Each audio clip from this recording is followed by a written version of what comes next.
Ողջույն, սիրելի հայրենակիցներ, տեսակապով այժմ ես հարցազրույցի եմ հրավիրել հարգարժան Վազգեն Պետրոսյանին, թուրքագետ, Հայաստանի ժողովրդական շարժում հասարակական կազմակերպության համակարգող։ Ողջունում եմ ձեզ, պարոն Պետրոսյան, մեր Ողջույն։ եթերում։ Շնորհակալ եմ հրավերս ընդունելու համար։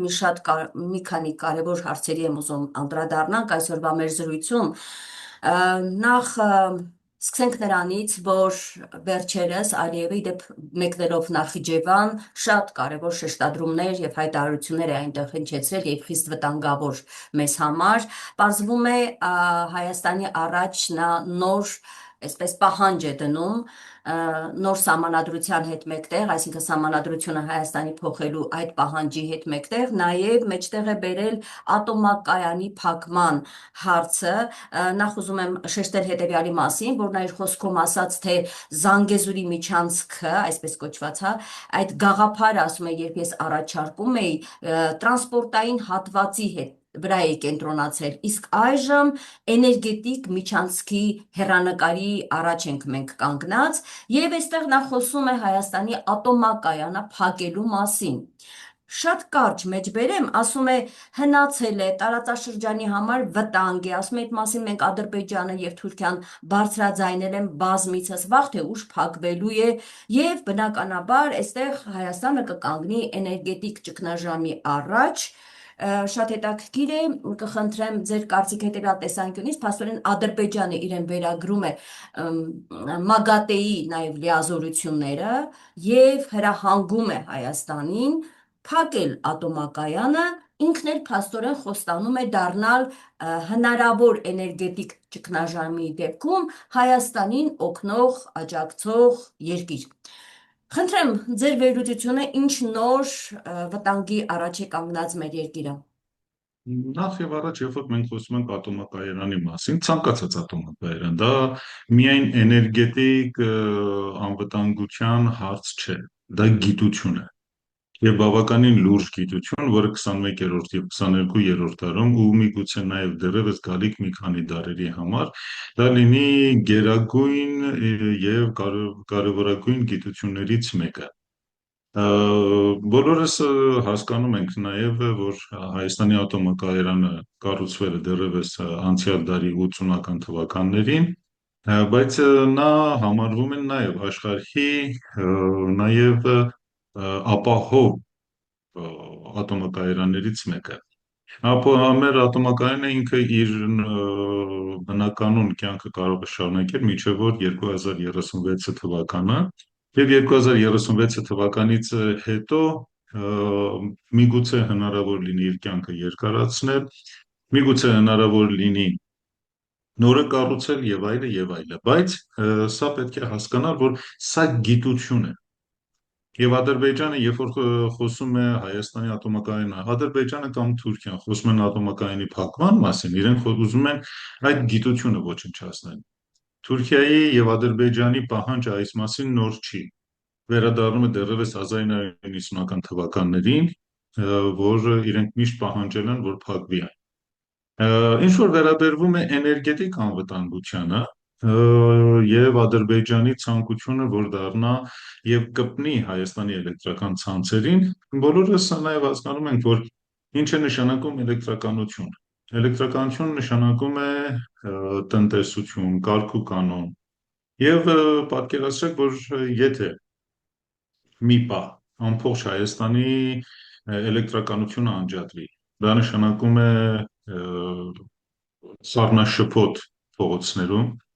դա նշանակում է հոգեբանական ճնշում ժողովրդին, դա նշանակում է համացանցիկ կապի անջատում, որը նշանակում է բանկային գործունեության դադարեցում, անվտանգության համակարգի դադարեցում, չգիտեմ, մնացած ամեն ինչի դադարեցում։ Մենք ունեցել ենք նմանատիպ մի իրավիճակ 2016 թվականի պատերազմից հետո, երբ կիբերհարձակում տեղի ունեցավ Հայաստանի էլեկտրական ցանցերի վրա եւ գրեթե Հայաստանի կեսը անջատվեց։ Եվ եթե մարդիկ մի քիչ, չնայած կասկածում են, որ ունենան, բայց եթե մի քիչ խելք ունենան, երբեք Հայաստանի էլեկտրական ցանցերը չեն միացնի ոչ Թուրքիայի, ոչ Ադրբեջանի ցանցին։ Քանի որ դա մեզ ոչ թե անվտանգություն է բերելու, այլ բերելու է կախվածություն այդ երկու պետությունների էներգետիկ համակարգից։ Երրորդ հերթին, երբ որ մենք խոսում ենք Հայաստանի իշխանությունների մասին, ինչ իշխանության մասին ենք խոսում ենք։ Այս իշխանությունը դավաճան իշխանություն է։ Իրենք ծախեցին Արցախը, հրաժարվում են հայոց ցեղասպանությունից, հրաժարվում են Սփյուռքից, հրաժարվում են հայկական ինքնությունից եւ փորձում են ասել, որ ապրեք այս պահով, մոռացեք անցյալը։ Բայց ի՞նչ է անցյալը։ Անցյալը հայելի է ցանկացած ազգի դիմաց, որը ցույց է տալիս, թե ինչ ուղի է անցել այդ իր պատմության ընթացքում։ Ցանկացած մարդ, երբ որ տունից դուրս է գալիս առավոտյան, հայացք է նետում հայելու մեջ, իր դեմքը ճտկում է եւ նոր դուրս է գալիս։ Կան մարդիկ աշխարհում, ովքեր որ առանց հայելու են ապրում եւ դրանց կոչում են անտունի, բոմժ։ Սրանք այդ կարգի մարդիկ են, դավաճան անտունիներ են, դավաճան բոմժեր են, որոնք որ ապրում են մեր մեջ։ Հիմա եթե Հայաստանի ժողովուրդը համաձայնվի ապրել բոմժի ղեկավարության տակ, բան չկա ասել։ Հայաստանի ժողովրդի մի հատվածը ցավոք փոքր է թե որքան է 30 է թե 49% իր ձայնը տվեց ընտրություններում այնուհանդերձ մենք վստահ ենք գիտենք որ կեղծվել են այս ընտրությունները բայց եղան մարդիկ ովքեր շարունակում են դեռ կարծել որ Նիկոլ Փաշինյանի հետ հնարավոր է խաղաղություն ապահովել մենք տեսնում ենք հիմա այս դառնալով ատոմակայանի հարցին դուք ներկայացրեցիք թե ինչ իրավիճակ կարող է լինել այսինքն ստացվում է հետեւյալը պարոն Պետրոսյան Ադրբեջանը ուղղակիորեն մեզ ուզում է նաև էներգետիկ առումով կախվածության մեջ գցել եւ մեկը մեկով կարծես սկսվում է Հայաստանի դեմ Արցախի սցենարը Արցախի պարագայում դա եղավ մեծ պատերազմով Հայաստանի դեպքում կլինի այնպես ինչպես ասում էր Ալիևը ձեռքերներս գրպաններում առանց տանկերի մեքենաներով կմտնենք Հայաստան այսինքն էներգետիկ կախվածությունը ուղղակիորեն կնշանակի Հայաստանի ամբողջությամբ կախվածություն Ադրբեջանից նախ այդ դրան անդրադարձեք եւ հետո ինչ է նշանակում Նիկոլ Փաշինյանի հետեւյալ խոսքը դեպ ամիսներ առաջ լրագրողների հետ հարցազրույցում ասեց Հայաստանի եւ Ադրբեջանի էներգոհամակարգերը կարող են սինխրոնացվել դա հենց այդ ակնարկն էր որ կարող են միանալ եւ ստացվում է այդ դեպքում երբ որ ատոմակայանը կփակվի, այսպես սպիտակ ձիու վրա նստած կհայտնվի Ադրբեջանը եւ մութ ու ցուրտ Հայաստանին կհանի այդ ծանր վիճակից ասելով դեռ մի բան էլ ասելով որ այդ ձեզ լավություն եմ անում փրկելով տնտեսական, սոցիալական այս ծանր վիճակից։ Խնդրեմ մի քանի այսպես հարց ստացվեց, ուրեմն կախվածություն նախ եւ առաջ, էներգետիկ կախվածություն, խնդրեմ Գիտեք, մի կարևոր հանգամանք է, երբ որ մենք ասում ենք Հայաստանի ազգաբնակչության այսինչ տոկոսը,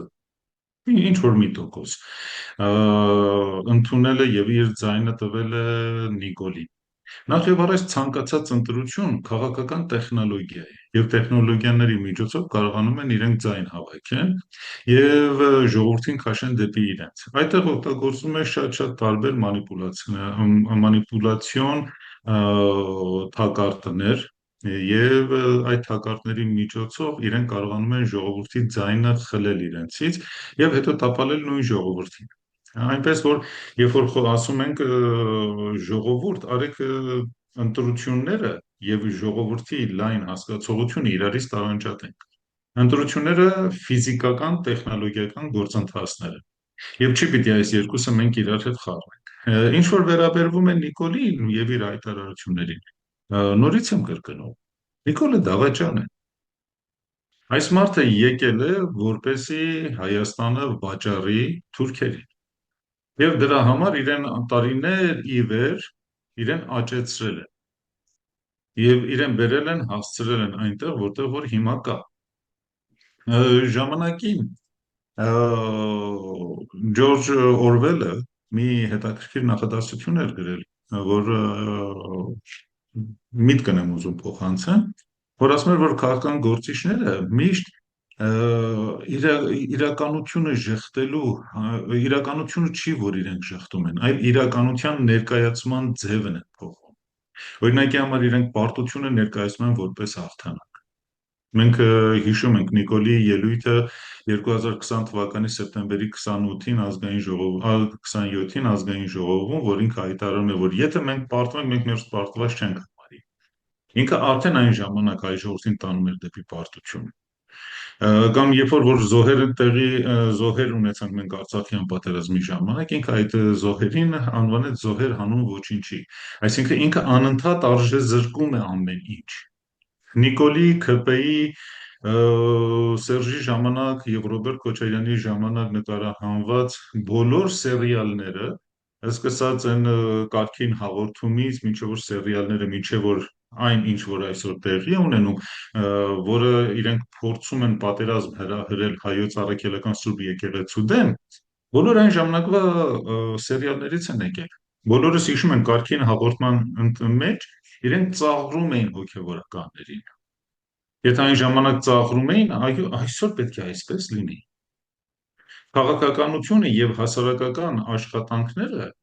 իրենք արդյունքը տալիս են տասնամյակներ հետո։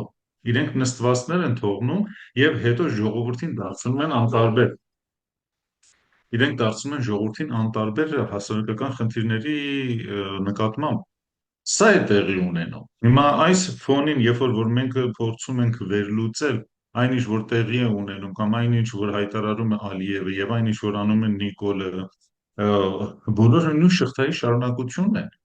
Նույն շղթայի շարունակությունն են։ Եվ հիմա փորձում են ասել, որ մենք եթե կպնենք ադրբեջանական էներգետիկ համակարգին, դա մեզ համար կլինի անվտանգ, դա կեղծիք է։ Այնինչ որ այսօր Նիկոլն անում է հետևյալն է, փորձում է Ռուսաստանի վառելանյութը Ադրբեջանի տարածքով տեղափոխել երկաթգծով Հայաստան։ Առաջի հայացքից դա շատ լավ է եւ հնարավորություն է տալիս, որ արագ եւ ապախով այդ վառելանյութը հասնի Հայաստան, բայց ենթագիտակցորեն ժողովուրդը սկսում է հավատալ, որ Ադրբեջանը վստահելի պետություն է։ Եվ հիմա ասենք վաղը չէ մյուս օր ինչ որ մի խնդիր առաջանա, ասենք հայ ժողովուրդը չհամաձայնվի սահմանադրության փոփոխությանը։ Ադրբեջանը փակելու է այդ ճանապարհը։ Իսկ մեր տանկերները, նավթատար, բենզինատար կամ վառելիքատար տանկերները, որոնք որ գնում էին եւ Ռուսաստանից բերում էին, երբ որ տեսնեն արդեն իրենց կարիքը չկա, իրենք վաճառելու են իրենց տանկերները։ Եվ մենք ունենալու ենք նույն խնդիրը, ինչը որ ունեցանք 1991 թվականին, երբ որ մենք Ադրբեջանը փակել էր գազի, նավթի եւ երկաթգիծը դեպի Հայաստան գալացող վառելանյութի պակասը ինչպես էր Հայաստանում։ Կարող է այսօրվա երիտասարդությունը դա չի հիշում, քանի որ չի ապրել դա, բայց մեր տարիքի մարդիկ իրենք շատ լավ տեսել են, թե ինչը կատարվել։ Այսինքն Նիկոլը մեզ տանում է, գցում է թակարդը, եւ այս թակարդը իրենք շատ լավ փաթեթավորում են, շատ գեղեցիկ փաթեթավորում են։ Դա նման է նրան, որ դուք ձեր երեխային քաջալերեք գնա արագ սնունդ օգտագործի fast food-ը, օգտագործի համբուրգերը կամ նմանատիպ բաներ։ Իսկ համբուրգերը ինքը գեղեցիկ է, համեղ է, քանի որ իր մեջ կա ավելի քան 300 համեմունքներ։ Եվ իր մեջ մսամթերքը շատ քիչ է։ Եվ ինքը էներգետիկ առումով մարմնի համար ունի բարձր դոզա, բայց վիտամինների եւ այլ օգտակար նյութերի առումով ինքը շատ ցածր է։ Հիմա մենք տեսնում ենք այն սերունդը, որը օգտագործում է համբուրգերը, ունի տարբեր տիպի հիվանդություններ, ունի շաքարախտ, ունի շատ արագ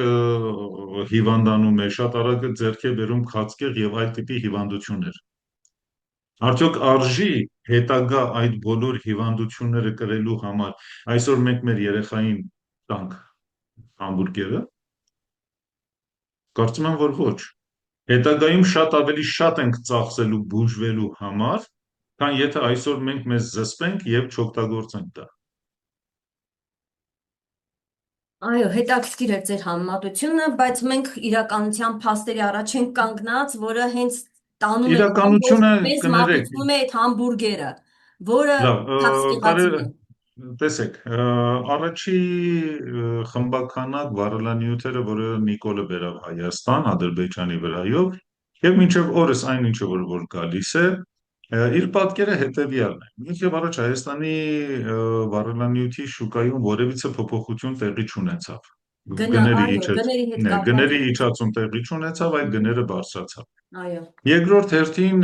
այդ վարելանյութը չընդունվեց Հայաստանի ժողովրդի կողմից եւ մնաց կառավարության ձեռքին այդ ամեն ինչը եւ իրենք պարտադրեցին պետական համակարգին, որ իրենք գնեն տվյալ վարելանյութը եւ օգտագործեն այն։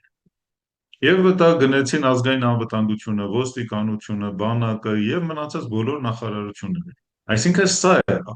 ժողովուրդը ինքը ցույց է տվել, որ դրան դեմ է եւ դա չի ուզում։ Եվ այն ինչը որ իրենք փորձում են մատուցեն, որ այ տեսեք այսքան վաճառվել է, ոչ, չի վաճառվել։ Հմ։ Իրենք բերել են եւ վաճառել են իրենց։ Այսինքն արեք հարցերին ճիշտ նայենք, ոչ թե մտնենք այն քարոզչության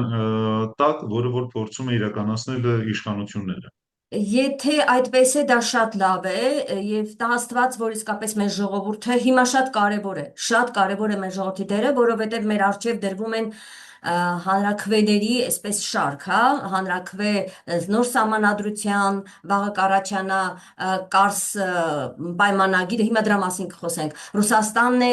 դրել նաև Պուտինի կողմից է դրվել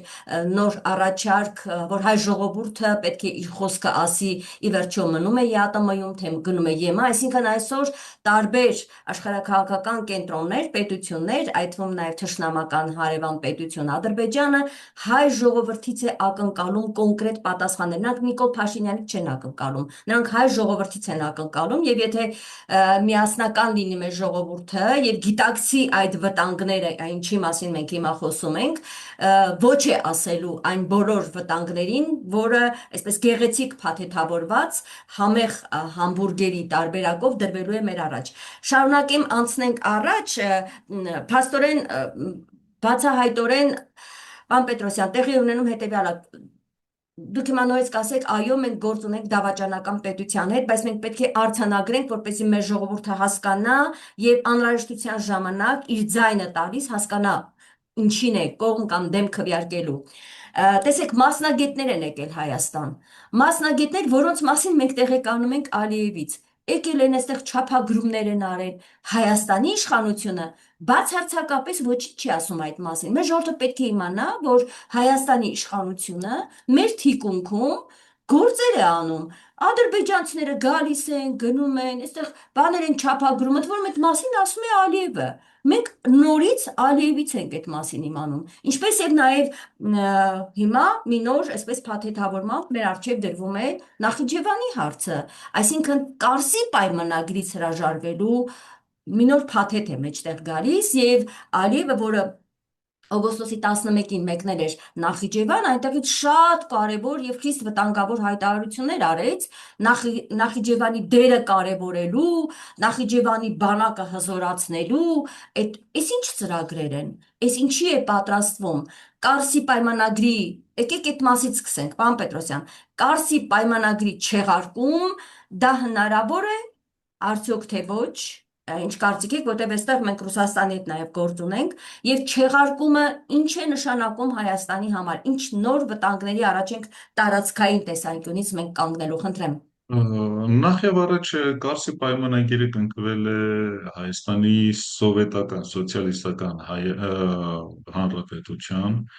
Ադրբեջանի սովետական սոցիալիստական հանրապետության, Վրաստանի սոցիալիստական սովետական հանրապետության եւ Ռուսաստանի սովետական ֆեդերացիայի սոցիալիստական հանրապետության եւ Թուրքիայի կառավարության միջեւ։ Այսինքն մի կողմը կայնած է Թուրքիա, մյուս կողմը կայնած է 4 պետություն։ 1991 թվականին Հայաստանը իրեն համարեց 1920 թվականի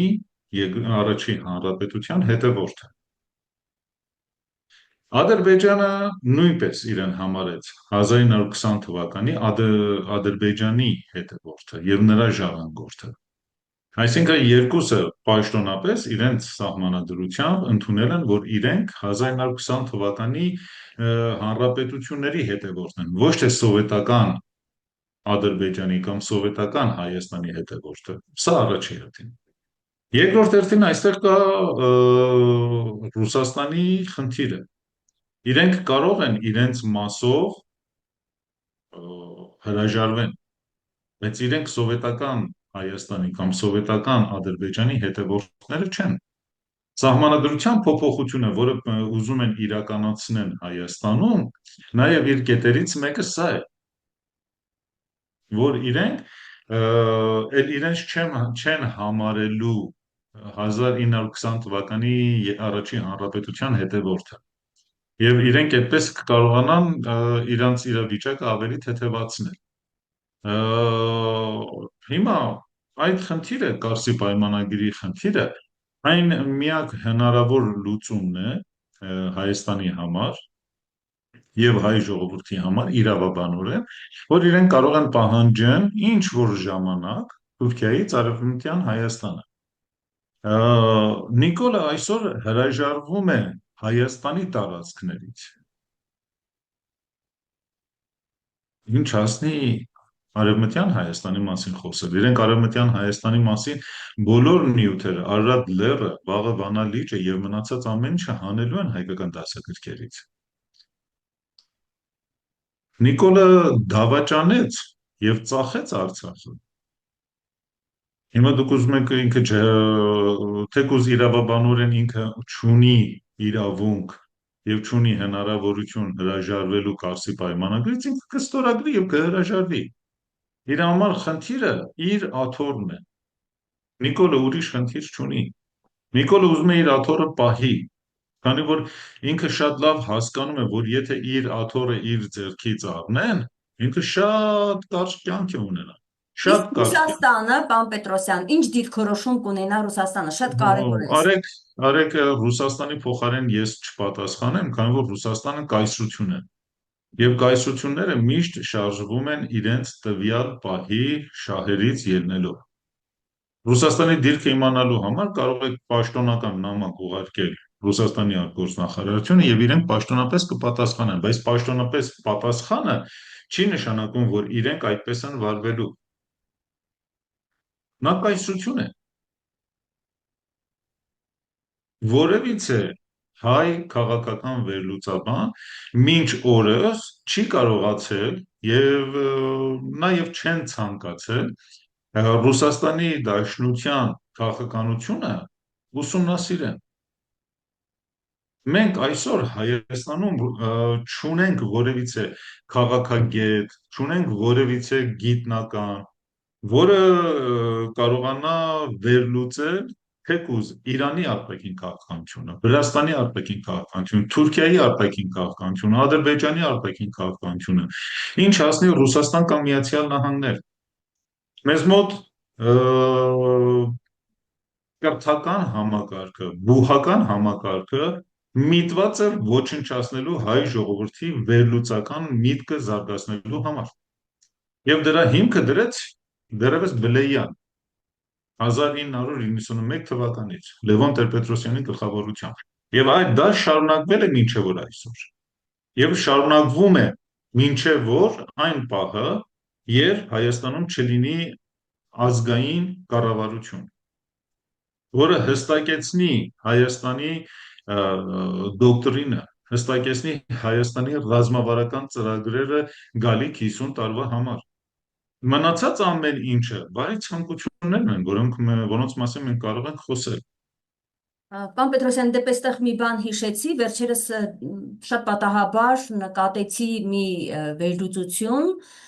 նաև YouTube-յան ալիքում էր դա տեղադրված, մի քանի տարի առաջ էր դա տեղի ունեցել եւ հիմա շարունակվում է,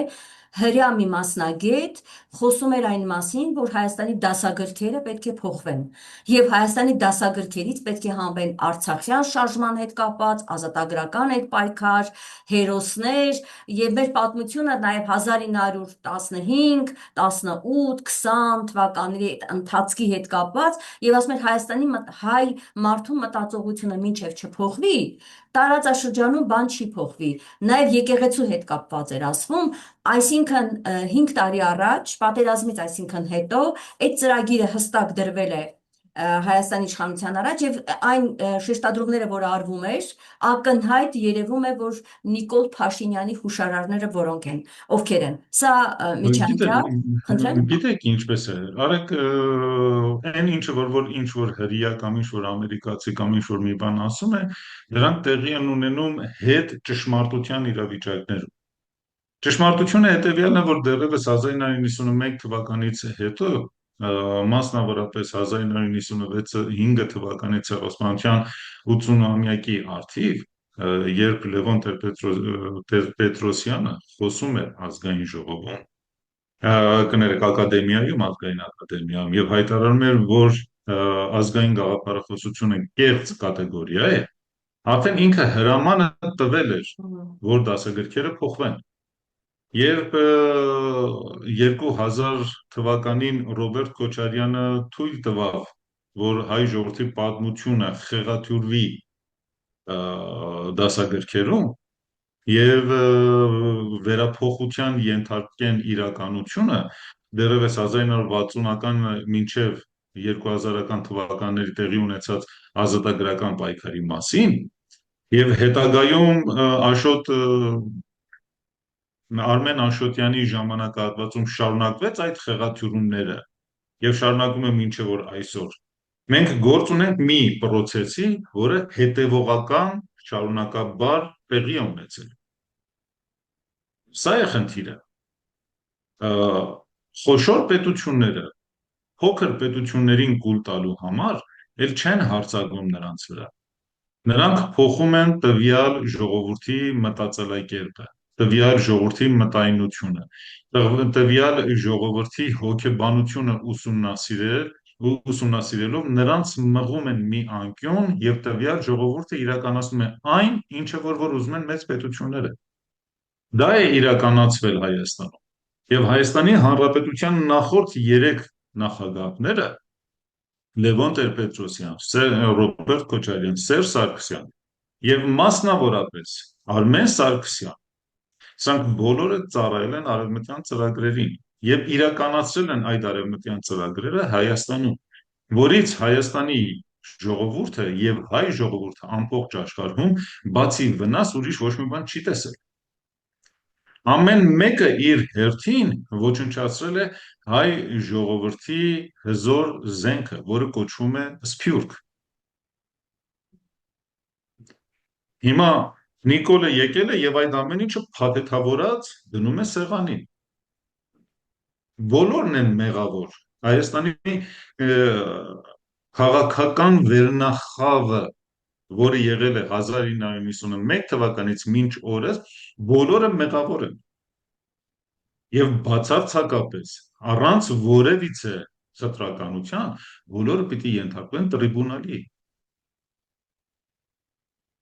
Պարոն Պետրոսյան, ամփոփենք Նախիջևանի հետ կապված այդ հատվածը, փաստորեն կարող ենք ասել, որ Ադրբեջանը հիմա լուրջ իր առջև խնդիր է դրել Թուրքիայի հետ միասին Կարսի պայմանագրի չեղարկման, վստահ եմ, որ Նիկոլ Փաշինյանը այդ հարցում ամբողջությամբ, եթե ինչ որ կա իր ձեռքում, հա, հնարավորությունների առումով տալու է իր համաձայնությունը, այստեղ ռուսական գործոնի հետ կապված ընթացքում կտեսնենք ինչ ընթացք կլինի, որովհետև քանի դեռ այդ հարցը չկա, չեղարկման հարցը, նա չի կարող ինքնավար մարզի, հա, այդ իրավիճակ, այսինքն այնինչ արեց Արցախի հետ լուծարելով չի կարող նույնը անել Նախիջևանի հետ, նրան պետք է Կարսի պայմանագրի չեղարկում։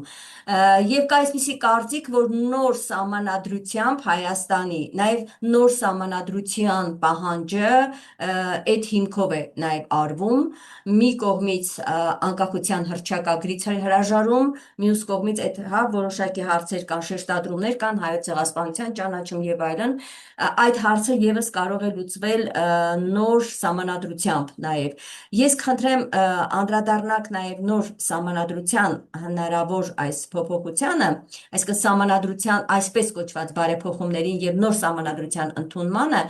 կարող ենք ասել հետևյալը՝ ոչնչացնել կամ հանել անկախության հռչակագիրը, դրանով ուղղակիորեն Փաշինյանը երրորդ հանրապետությունն է ոչնչացնում, քանի որ հանում է իրավական կարևոր հենքը եւ մեջտեղ է գալիս այսպիսի մի վերլուծություն կա, որ եթե վերացնում է երրորդ հանրապետությունը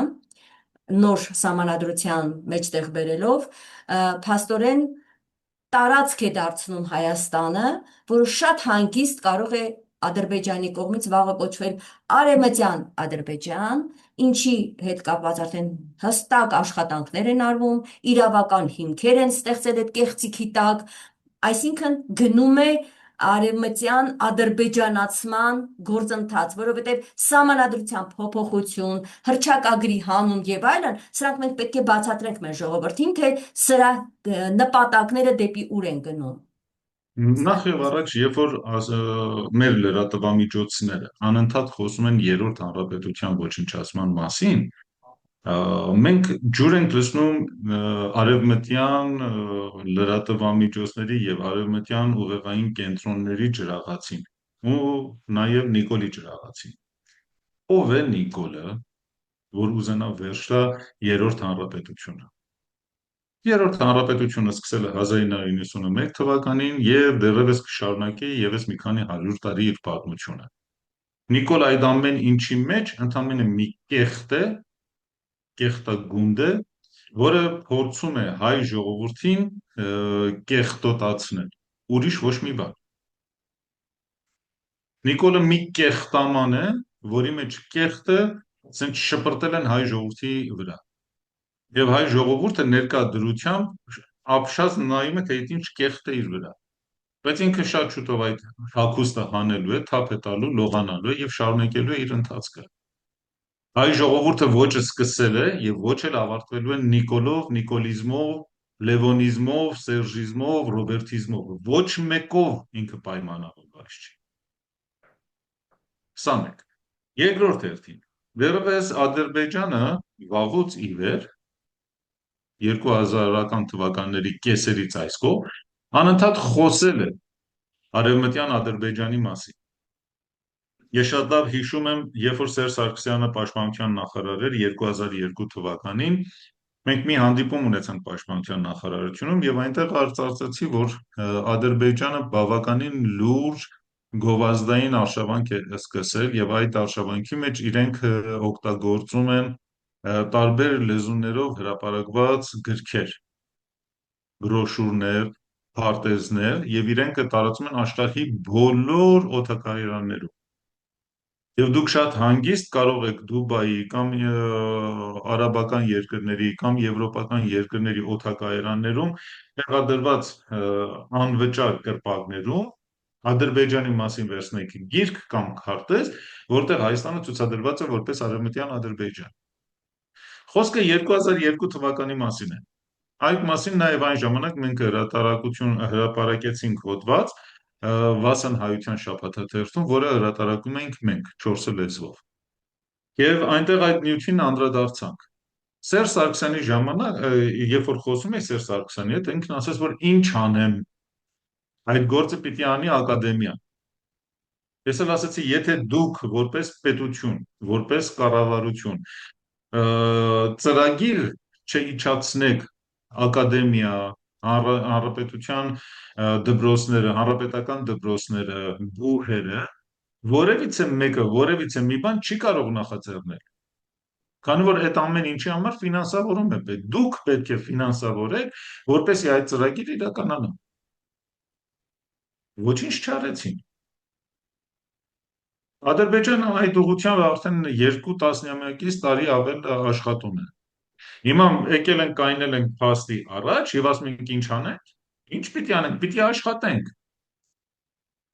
Եթե այն ժամանակ մենք օրական կարիք ունեինք 2 ժամ աշխատելու, այսօր օրական մենք պետք է աշխատենք 24 ժամ, Ինչ պիտի անենք, պիտի աշխատենք, ուրիշ ոչ մի ճանապարհ չկա։ Այսօր մեր ժողովրդին համոզում են, որ ինքը պիտի ոչ մի բան չանի, տրվի հաճույքներին եւ վայելի ներկան թքած ապագայի վրա։ Իրենք դա են ասում։ Պարոն Պետրոսյան, դե որ կրթական համակարգի հետ կապված եւ գիտնականների կամ ակադեմիայի հետ կապված ասացիք, տեղեկատվություն տամ, մի քանի օր առաջ է տարածվել Հարավային Կովկասի ամերիկյան հետազոտությունների ինստիտուտը մեր ԵՊՀ-ում կազմակերպում է գիտաժողով, որտեղ պետք է քննարկվի նաև Ադրբեջանի մշակույթի պատմության հարցերը։ Արդեն հասել ենք այդ վիճակին։ Շատ հանգիստ այդտեղ քննարկում է տեղի ունենալու, փաստորեն Ադրբեջանի պատմության, մշակույթի, Կովկասյան, հարավ-ադրկովկասյան, հա, այսպես Դուք մշակույթի անվան տան։ գիտեք, դուք մի քիչ չափից ավելի շատ եք տրվում էմոցիաներին, եւ դա բնական է, կին եք, եւ տրվում եք էմոցիաների։ Մենք հարցը պետք է նայենք, դիտարկենք հեռու էմոցիաներից։ Միացյալ Նահանգները այս տարածաշրջանում ունի հստակ շահեր, եւ այդ շահերը պաշտպանելու համար ամեն ինչ անելու է։ Եվ այդ շահերի պաշտպանության ուղղությամբ Հայաստանը ցանկանում է իրեն։ 1998 թվականին Հայաստանում մի հայտնի գրանտ ստացող հասարակական կազմակերպություն, որի ղեկավարը այսօր իրեն դրել է Թունդ հայրենասերի տեղ եւ խոսում է հայրենասիրական գաղափարների մասին, հրավիրել էր ամերիկյան Rand Corporation ընկերության հետազոտողներից մեկին Հայաստան,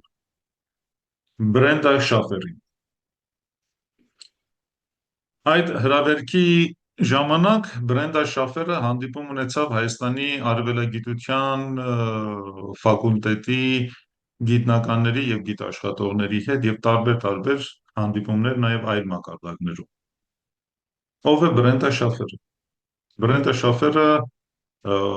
ազգությամբ հրեա հետազոտող է, որը զբաղվում է Անդրկովկասի հարցերով։ 1996 թվականից հանդիսացել է ադրբեջանական Սոկար ընկերության, նավթային ընկերության գլխավոր խորհրդականը եւ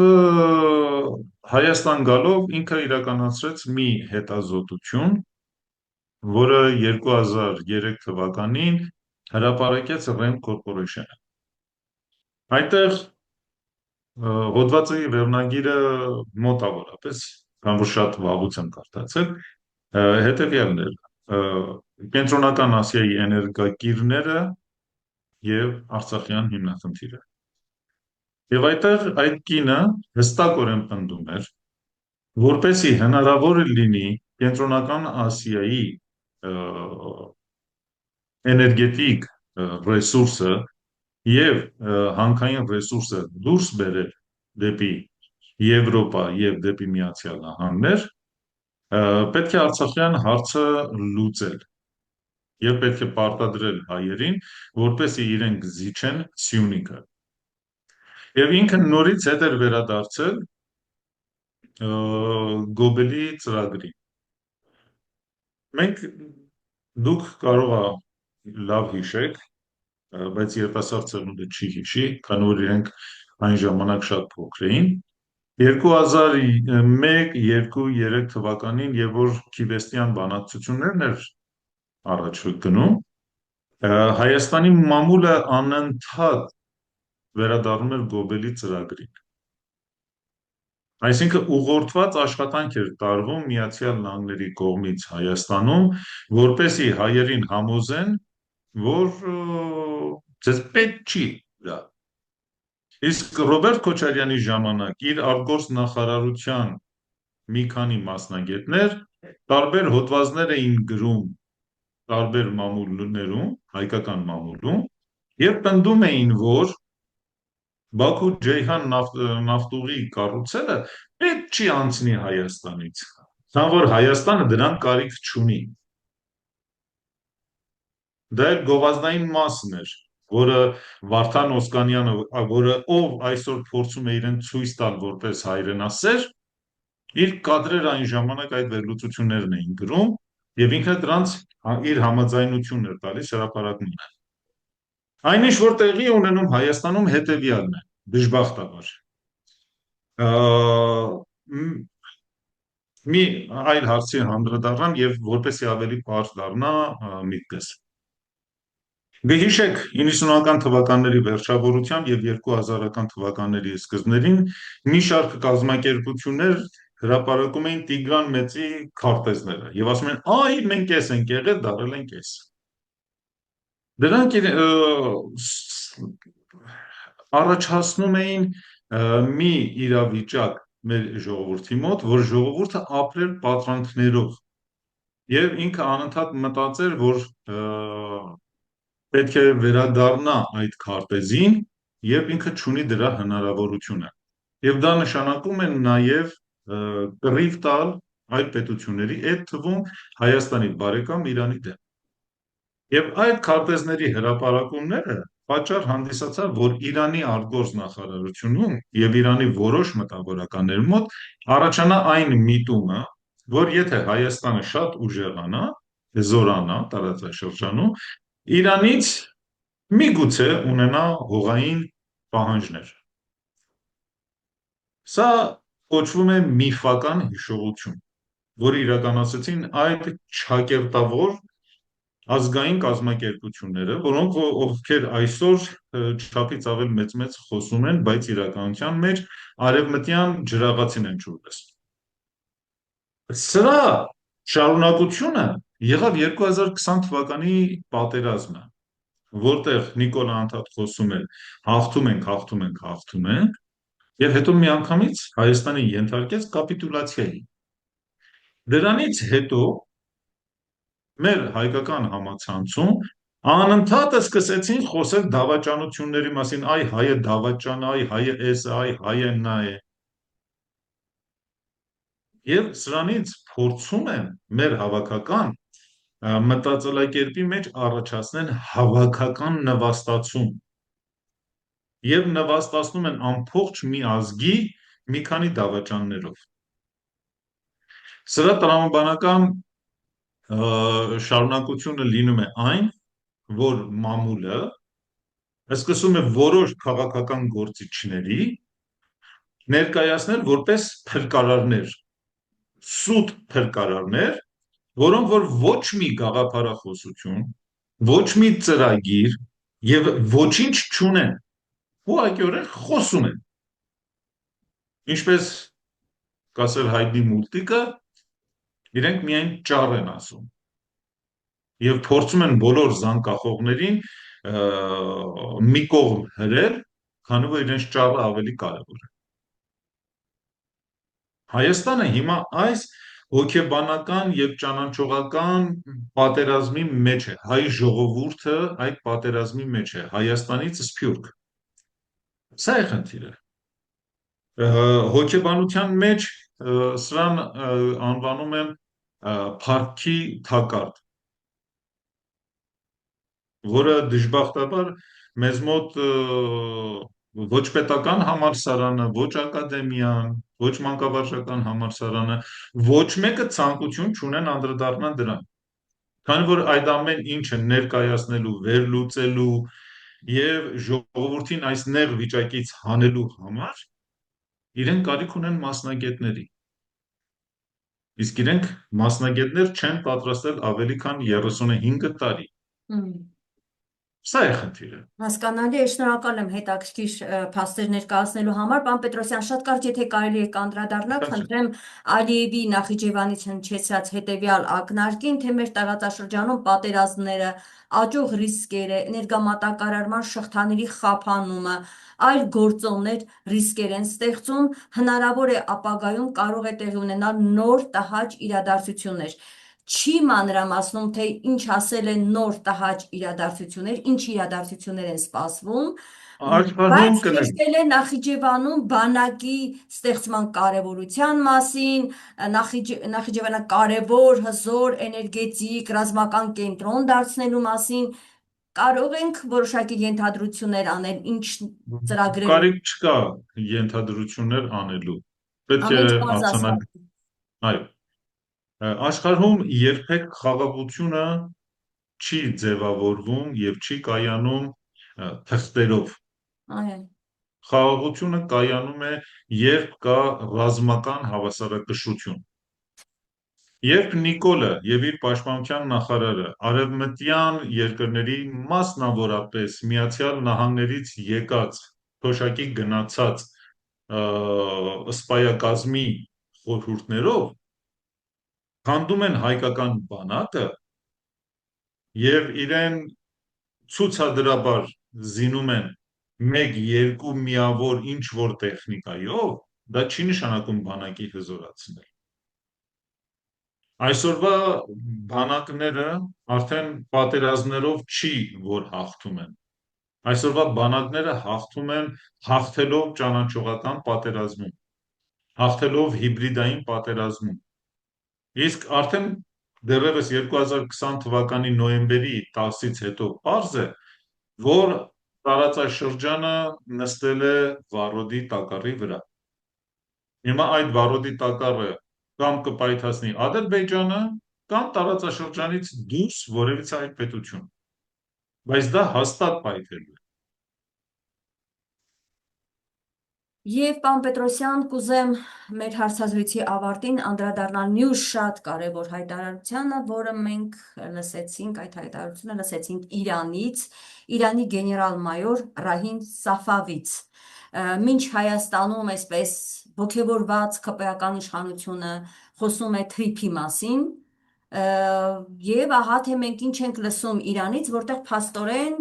բացահայտ ասում են, որ Հայաստանում սուտ են խոսում։ Եվ ես, քանի որ շատ կարևոր է այս հայտարարությունը, պարոն Պետրոսյան, ես պիտի խնդրեմ ձեզ շատ արագ ես ընթերցեմ Սավաֆի այդ հայտարարությունը, որպեսզի նաև հասկանալի լինի մեր ժողովրդին, թե ինչի մասին է խոսքը։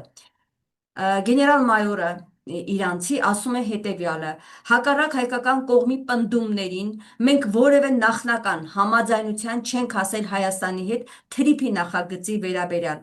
Այս հարցի շուրջ իրական փոխըմբռնում կամ ընդհանուր լեզու չկա։ Մենք բացահայտ եւ հստակորեն մեր կարմիր գծերը հայտնել ենք Հայաստանին։ Հետևաբար, հայ падգամավորի, խոսքը ՔՊ-ական падգամավորներից մեկի հայտարարության մասին է, նշում է, որ ճիշտ չէ։ Իրանցի գեներալն ասում է՝ սուտ է խոսում ՔՊ-ական падգամավորը։ Մյուս կողմից, եթե մենք դեմ ենք ԱՄՆ ներկայությանը Պարսից ծոցում, ապա ինչու պետք է աջակցենք նրանց ներկայությունը Հարավային Կովկասում։ Մենք տարածաշրջանը եւ մեր սահմանների անվտանգությունը դիտարկում ենք որպես մեկ ամբողջություն, հետեւաբար այս նախագիծը թրիփ կոչված նկատի ունի իր ներկայիս ձևաչափով սպառնալիք է ներկայացնում Իրանին։ Մենք շարունակում ենք բանակցությունները Հայաստանի հետ, սակայն եթե այնտեղ անվտանգության պատասխանատվությունը փոխանցվի ԱՄՆ զինվորականներին, Իրանը պահպանում է հակահարված տալու եւ համապատասխան միջոցներ ձեռնարկելու իրավունքը։ Ավելի լավ կլիներ, եթե հայ սահմանապահները անկախ կերպով վերահսկեին Իրано-հայաստանյան սահմանը եւ դրանով անցնող երթուղիները։ Ես կխնդրեմ ձեր մեկնաբանությունը, գեներալ-մայոր Անկեղծ ասած, Ռահիմ ոչ մի Սաֆավի։ մեկնաբանություն չկա։ Ամեն ինչ պարզ է ասված։ Ամեն Այո, ինչը շատ հստակ եւ այո։ շատ պարզ է ասված եւ բան չկա, ոչ մի բան ավելացնելու։ Այսինքն Պետությունները Իրանը իրենք իրենց շահերն են պաշտպանում։ կարող է Այո, նաև գնալ Իրանը կոնկրետ ռազմական Իրանը գործողությունների։ այո, Իրանը Պարսից ծոցում այս տարվա պատերազմի ընթացքում, 40-օրյա պատերազմի ընթացքում Իրանը բազում անգամներ հարվածներ հասցրեց, հրթիռակոծեց, ԱԹՍ-ներով խփեց ամերիկյան ռազմաբազաներ այդ երկրներում։ Եվ այդ երկրները, որտեղ որ կար ամերիկյան հոբ համակարգը, ոչինչ չկարողացան անել։ Հիմա ինչ պիտի անի Հայաստան։ Ինչ Հայաստանը պիտի պետք անի։ է Իրանի Հայաստանը պիտի քացով տպի Նիկոլին, ասի ռադդ քաշի գնա։ Մ, ա, Կարճում Այսինքն ստացվում է հետևյալը, հստակ։ ստացվում է հետևյալը, հա, որ ամփոփենք Հայաստանի գործող իշխանության քաղաքականության վտանգավոր հետևանքները, որը կործանարար է մեր պետականության համար։ Մի կողմից ռազմավարական դաշնակից Ռուսաստանի հետ լուրջ խնդիրներ է ստեղծել, հիմա էլ Իրանի հետ, որ մեր անմիջապես սահմանակից բարեկամն է, ստեղծում է այնպիսի իրավիճակ, որ իրենց շահերից ելներով թե Ռուսաստանը, թե Իրանը մի օր կարող են ուղղակի ռազմական գործողություններ իրականացնել հենց Ոչ, մեր իրենք երկրի այդպես չեն անում։ Դա քաղաքականության մեջ կոչվում է ռազմավարական միայնություն։ ներքին։ Դա այն ժամանակ է, երբ տվյալ պետությունը իր բոլոր ռազմավարական գործընկերներին նեղացնում է եւ հեռացնում է իրենից։ Սա այն գործընթացն է, որը իրականացրել են դեռևս Լևոն Տեր-Պետրոսյանից սկսած մինչ օրս։ Ում համար են տեղ Այսինքն բացում։ հայ ժողովրդի թշնամիների։ Այսինքն տեղ է Եթե բացում դուք Սուրիայի ձեր Ադրբեջանի։ ռազմավարական, կներեք, եթե դուք ձեր ռազմավարական գործընկերներին նեղացնում եք եւ նրանք ձեզ միայնակ են թողնում պատերազմների ժամանակ, դուք ում համար եք տեղ բացում։ Ռազմավարական թշնամիների համար։ Հետո էլ մեղադրում են այդ գործընկերներին, թե իրենք են մեղավորը, չեկան, Այո, չթողին։ դրա համար կոչվում է ռազմավարական միայնություն։ Դե սա նշանակում է, որ ամփոփենք, պարոն Պետրոսյան, նշանակում է Հայաստանի, ինչպես վաղուց ենք ասել, շատ ցավալի, հիմա դուք տեղին կարող է նաև ինձ դիտողություն անեք, որ ես չասեմ այդ բառը, բայց Հայաստանի վիլայեթացում, Հայաստանի թերքացում, Հայաստանի ադրբեջանացում, որքան էլ սա այս բառերի ձևակերպումը տեղեկատվական, քարոզչական առումով վտանգավոր են, բայց իրականությունը դա է, Նիկոլ Փաշինյանը դրան է տանում եւ արդեն մենք հենց կանգնած ենք այդ իրողության առաջ, երբ որ Ալիևը դրսից հրահանգում է, շրջանցելով Մագատեին հրահանգում է, որ պետք է ատոմակայանը ձեր փակեք, պետք է սահմանադրությունը ձեր փոխեք, պետք է, կնշանակի մենք ենթարկվում ենք հիմա ուղղակիորեն Ալիևին։ Մեր երկրի ղեկավարը Ալիևն է, եկեք վարչապետ Նիկոլ Փաշինյան այդ ձևակերպումները դադարեցնենք, ասենք նախագահ Ալիև, հա, գիտեք, այս բառերն ասելիս դուք Եմ ասում, պատկերացնեք, խնդրեմ, ինձ հետ ինչ է կատարվում, նետես բայց եք։ դա իրականությունն է։ Դա Դա իրական։ իրականություն չի։ Նորից դուք նայում եք հարցը հուզական տեսանկյունից։ Մի կողմ դնենք Ադրբեջանը հույսերը, Ադրբեջանը պարտադրում է, Նիկոլը պարտադրում է, դուք մի կենթարկվի։ ինչ Դուք անենք։ մի կենթարկվի։ Լավ, ուրեմն Ցույց ասում տվեք, եք ինչ դուրս ենք գցեք։ անում եւ ավարտում Ինչ ենք։ պիտի անեք, ինչ են անում Դավաճանի հետ։ 8 տարի Միթե, չեն միթե կարողանում ինչ Հայաստանը, անել։ կներեք էլի, միթե Հայաստանը աշխարհի առաջին պետությունն է, որի ղեկավարը եղել է Դավաճան։ Ոչ, Երկրորդ աշխարհամարտի ժամանակ Ֆրանսիայի ամբողջ կառավարությունը դավաճանեց ֆրանսիացի ժողովրդին եւ երկերը հանձնեց Հիտլերին։ Ինչ արեցին այդ մարդկանց։ Նույն գործով վերաբերվեք դրանց։ Պետք չի հեծանիվ հորիներ։ Գոյություն ունեցող հեծանիվը վերցրեք եւ քշեք փոխարեն ասելու, որ այ մեզ սենց են անում, նենց են անում։ Ոչ, կյանքը պայքար է։ Կյանքը պայքար է։ Երեխան, որ ծնվում է իր առաջի վայրկյանից,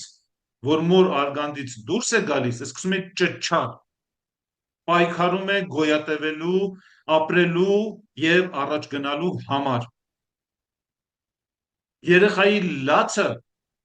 ճիշտ է հուզմունք է առաջացնում, բայց լաց է ապրելու համար, ոչ թե լաց է հանձնվելու համար։ Շնորհակալ եմ։ Պարոն Պետրոսյան, Շնորհակալ եմ։ պետք է հնչի հայ ժողովրդի ապրելու լացը, այսպես ասեմ, ժամանակների։ Այո, Շնորհակալ եմ այս ինչպես միշտ շատ հետաքրքիր ձեր վերլուծության համար, վերհիշեցնեմ իմ հեռուստադիտողներին, որ տեսակապով ես զրուցում էի Վազգեն Պետրոսյանի հետ, հարգարժան մեր Վազգեն Պետրոսյանն էր իմ հյուրը, թուրքագետ, Հայաստանի ժողովրդական շարժում հասարակական կազմակերպության համակարգող։ Լավ եղեք, կհանդիպենք, ցտեսություն։